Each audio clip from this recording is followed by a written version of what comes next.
खित्ते में बढ़ती हुई कशीदगी और आलमी मंडी में खाम तेल की कीमतों में तेजी के तनाजुर में एक बड़ी पेशरफ सामने आ रही है, जहां हुकूमत मुमकिना तौर पर बैनुल-अक़वामी मालियाती फंड की नई शराइत पूरी करने के लिए पेट्रोलियम लेवी में मजीद इजाफा कर सकती है। ज़राए के मुताबिक अगर ये इजाफा किया गया तो हाई स्पीड डीजल और पेट्रोल की कीमतों में फी लीटर 100 रुपए तक इजाफा मुतवक्के है, जो बराह रास्त आवाम पर बोझ डालेगा। मौजूदा कीमतों के मुताबिक पेट्रोल 393 रुपए 35 पैसे फी लीटर, जबकि हाई स्पीड डीजल 380 रुपए 19 पैसे फी लीटर में फरोख्त हो रहा है। और अगर मुजव्वजा इजाफा नाफिज होता है तो पेट्रोल तकरीबन 493 रुपए 35 पैसे और डीजल 480 रुपए 19 पैसे फी लीटर तक पहुंच सकता है। जराये का यह भी कहना है कि हुकूमत जुमे के रोज पेट्रोलियम मसनूआत की नई कीमतों का ऐलान करेगी, जबकि वजीर आजम शहबाज शरीफ ने गुज़श्ता रोज काबीना के इजलास में यह वाजे किया है कि खाम तेल की आलमी कीमतें दोबारा बुलंद सतह पर जा रही हैं। इसके पाकिस्तान को भी नई कीमतों का तयन करना होगा। हमने इस मुतालिक क्या कहा, जरा उसकी एक झलक आपके सामने रखता हूं। खाम तेल की कीमतें दोबारा आसमान से बातें कर रही और परसों जो जुमा है उस दिन फिर हमने नई कीमतों का तयन करना है। जो आलमी मंडियों में जो सूरत हाल है, तो ये एक चैलेंजिंग सूरत हाल। अल्हम्दुलिल्लाह इज्तिमाई बसीरत और इज्तिमाई काविशों से हमने इस सूरत हाल को पूरी तरह मैनेज करने की बेहतरीन काविशें की हैं।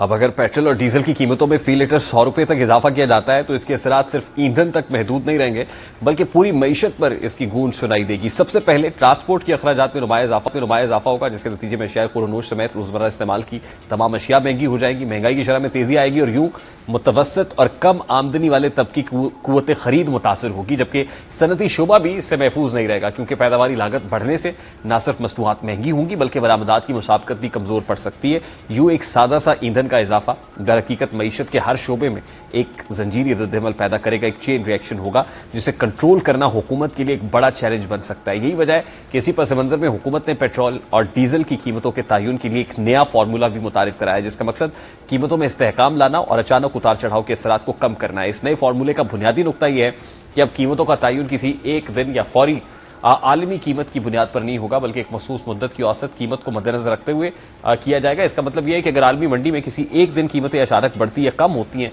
तो इसका मुकम्मल और फौरी असर मकामी सतह पर मुंतकिल नहीं होगा, बल्कि एक हमवार औसत के जरिए इसके असरात को तकसीम किया जाएगा। माहिरीन मईशत के नजदीक इस तरीक़ाकार से कीमतों में अचानक झटकों को कम करने में मदद मिलेगी और मार्केट में एक हद तक इस्तेहकाम पैदा होगा। नए फार्मूले का दूसरा अहम पहलू यह है कि इसमें मकामी पैदावार और दरामदी लागत दोनों को शामिल करके एक मुतवाजन कीमत निकाली जाएगी। माजी में चूंकि तैयारशुदा डीजल की आलमी कीमत को मयार बनाया जाता था, इसलिए मकामी रिफाइनरीज को गैर मामूली मुनाफा हासिल हो जाता था, चाहे वो निस्बतन सस्ता खाम तेल इस्तेमाल कर रही हूँ। अब चूंकि औसत लागत का अंसर शामिल किया गया है, ऐसे में इस गैर फितरी गुंजाइश कम हो जाएगी। प्रोग्राम का वक्त अपने इख्तिताम को पहुंचा, आपसे मुलाकात होगी इंशाअल्लाह। कल अपना रखिए ख्याल।